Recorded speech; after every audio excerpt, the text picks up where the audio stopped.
Ya, bismillahirrahmanirrahim. Assalamualaikum warahmatullahi wabarakatuh. Kembali lagi bersama Ibu. Nah, kita akan belajar bersama. Gimana kalian tetap semangat bukan? Nah, mudah-mudahan kita semua selalu diberikan kesehatan untuk tetap mencari ilmu. Nah, kita akan melanjutkan pembelajaran yang kemarin. Nah, hari ini kita akan belajar tema 7, subtema 2, pembelajaran 6. Ya, nah tapi sebelum belajar tentu alangkah baiknya kita berdoa terlebih dahulu ya. Nah, Ibu pimpin doanya ya. Berdoa dimulai. Nah, berdoa selesai. Nah, kali ini materi yang akan kita pelajari itu ada tentang PPKN 3.1, yakni tentang makna sila kelima Pancasila dan penerapannya dalam kehidupan sehari-hari. Yang kedua ada bahasa Indonesia 3.3 tentang menyimak teks pidato, dan yang ketiga ada muatan SBDP 3.3 yakni memperagakan tari kreasi berpasangan. Wah, pokoknya pembelajaran hari ini akan sangat seru. Nah, oleh karena itu simak videonya baik-baik. Mudah-mudahan ilmu yang kita pelajari hari ini bisa bermanfaat untuk kehidupan sehari-hari. Nah, sebelumnya kita kan kemarin sudah belajar tentang sikap apa saja sih yang harus kita lakukan untuk mempertahankan persatuan dan kesatuan. Nah, Ibu ingin bertanya, dalam kehidupan sehari-hari kalian, apakah kalian sudah bersikap sebagai pemimpin? Nah, sebagai pemimpin itu apa saja sih yang harus diperhatikan sikap-sikapnya ya? Nah, berkaitan dengan sila kelima Pancasila, bahwa seorang pemimpin itu seperti bunyi sila kelima, yakni keadilan sosial bagi seluruh rakyat Indonesia. Jadi dalam ruang lingkup kepemimpinan kalian tentu harus memperhatikan keadilan itu demi menjaga persatuan dan kesatuan. Nah, pemimpin yang memperhatikan keadilan bagi semua anggotanya tentu akan bersikap sangat bijak ya, akan mengutamakan keputusan bersama agar semuanya tidak ada yang dirugikan. Ya, di sini dalam sila kelima ini bermakna bahwa seluruh rakyat Indonesia, tidak peduli status sosialnya, tidak peduli suku bangsanya ataupun warna kulitnya, itu harus mendapatkan hak yang setara dan serta memiliki kewajiban yang sama ya. Nah, dengan begitu akan tercipta keadilan bagi seluruh rakyat Indonesia. Nah, pertanyaannya, penerapan dalam kehidupan sehari-harinya tuh seperti apa, Bu? Misalkan kita jadi seorang pemimpin nih, ingin menerapkan sila kelima. Nah, itu tuh penerapannya seperti apa, Bu? Ya, kita akan bahas. Nah, sekarang apa sih atau bagaimana penerapan sila kelima dalam kehidupan sehari-hari sesuai dengan butir Pancasila? Yang pertama itu menjunjung tinggi prinsip kekeluargaan dan suka bergotong royong. Nah, itu sesuai sekali ya dengan prinsip bermusyawarah. Jadi, kita sebagai pemimpin itu harus senantiasa menyelesaikan suatu persoalan itu tentunya dengan bermusyawarah. Ya, nah yang kedua itu menjaga keseimbangan hak dan kewajiban. Nah, tentu menjadi seorang pemimpin itu kita harus bisa berusaha seadil mungkin, sebijak mungkin ya, sama rata antara hak dan kewajiban setiap anggota itu tidak dinilai dari kedekatan atau kekeluargaan. Tentu harus tetap adil kepada semua anggotanya. Nah, yang ketiga, gemar menolong orang lain dan bekerja keras, katanya seperti itu. Yang keempat, menjauhi sifat boros dan bergaya hidup mewah atau bisa dibilang konsumtif ya. Jadi tentu pengelolaan keuangan itu harus kita tahu ilmunya ya, karena jangan sampai lebih besar pasak daripada tiang. Nah, dan yang terakhir ini menghargai hasil karya orang lain. Tentu tidak hanya 5 ya, banyak sekali contoh-contoh penerapan sila kelima. dalam kehidupan sehari-hari ya.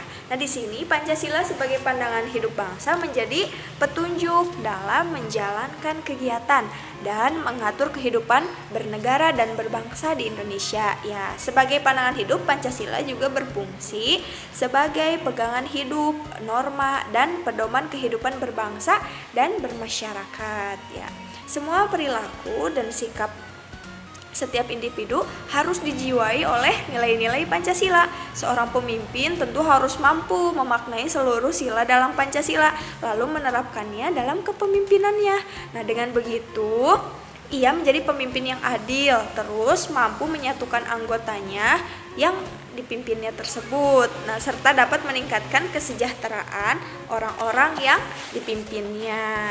Nah, tentu kalian menjadi lebih terinspirasi bukan setelah mengetahui bagaimana sih seorang pemimpin itu harus menjiwai setiap butir-butir dalam Pancasila ya. Nah, di sini coba kalian perhatikan di halaman 100-nya. Nah, coba kalian silahkan ya, kita akan evaluasi bersama-sama. Tuliskan satu seorang pemimpin yang kamu kenal. Nah, di pembelajaran sebelumnya kalian kan sudah menuliskan pemimpin idola kalian ya. Ada yang menuliskan ayah, ada yang menuliskan Bapak Presiden. Nah, di sini Ibu akan mengajak kalian untuk mengevaluasi nilai-nilai kepemimpinan yang dimiliki oleh idola kalian tersebut. Ya, di sini ada contoh kepemimpinan yang baik itu seperti apa, terus contoh kepemimpinan yang kurang baiknya, dan ciri-ciri kepemimpinan baik seperti apa, dan yang terakhir itu ciri-ciri atau pengertian kepemimpinan yang baik itu bagaimana. Ya, silahkan kalian isi pada tabel tersebut ya. Nah, selanjutnya di sini ada isian. Bagaimana pertanyaannya nih? Tuliskan berbagai kegiatan yang menunjukkan nilai-nilai persatuan dan kesatuan. Nah, coba di sini kegiatan apa saja sih yang menunjukkan nilai-nilai persatuan dan kesatuan? Nah, selanjutnya ada tuliskan 3 cara untuk menjaga persatuan dan kesatuan. Cara untuk menjaga persatuan dan kesatuan itu silahkan kalian tuliskan 3 ya. Yang kelima, ada apa keunikan dari tari Zapin dari Aceh? Wow, kalian kan kemarin belajar tari berpasangan itu yang dicontohkan pada pembelajaran kemarin yang Sudin ketika lomba itu kan tari piring ya. Sekarang kalian Ibu ajak untuk menganalisis bagaimana keunikan tari Zapin dari Aceh ya. Nah, dan yang terakhir, bagaimana sikapmu jika pada saat diskusi ada perbedaan pendapat dengan temanmu?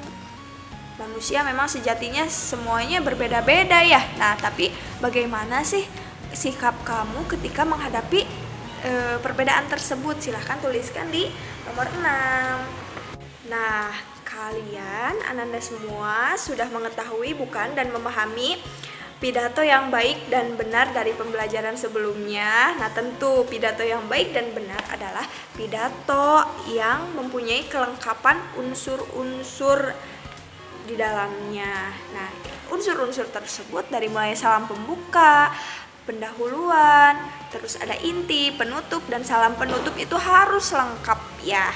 Nah, dalam teks pidato juga terdapat informasi yang disampaikan berkaitan dengan tema pidato. Kita harus memperhatikan pembicara ketika sedang menyampaikan pidato. Dengan begitu kita dapat memahami informasi yang disampaikan dalam berpidato. Itu sangat penting. Jadi ketika ada pemimpin kita sedang berpidato ya, ataupun sedang lomba pidato, tentu memahami isi pidato itu sangat penting dari yang disampaikan orator seperti itu. Jadi kalian bukan hanya cukup mendengarkan saja, tapi tentu harus dipahami isinya ya, seperti itu. Isinya itu biasanya disesuaikan dengan tema pidato yang dibahas seperti itu. Dan kita berlanjut ke materi selanjutnya.